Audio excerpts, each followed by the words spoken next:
الحمد لله الأكرم الذي خلق الإنسان وكرمه وعلمه من البيان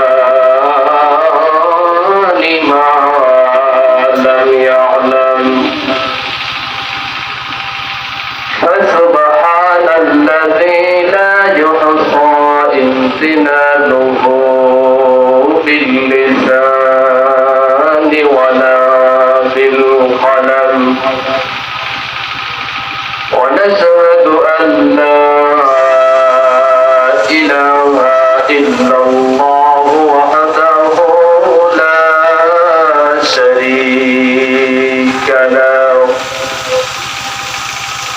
ونشهد أن سيدنا وسندنا وحبيبنا وحبيب طبيبنا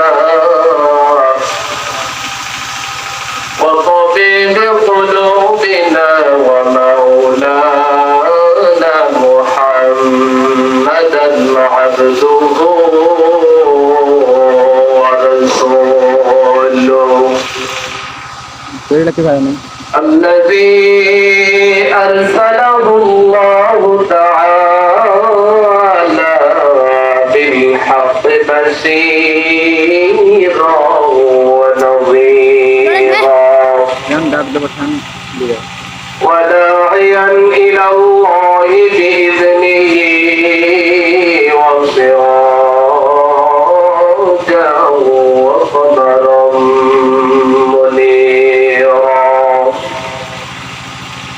فقد قال الله تعالى في كلامه المجيد وفرقانه الحميد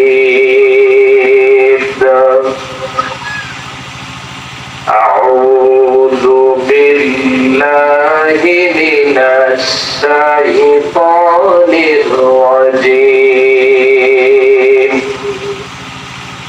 بسم الله الرحمن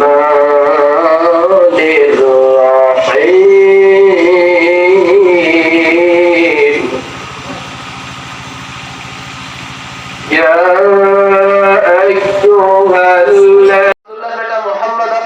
কেমন লাগে, তার চরিত্র কেমন, তার ব্যবহার কেমন, তার আচরণ কেমন, সে মানুষ হিসাবে কেমন।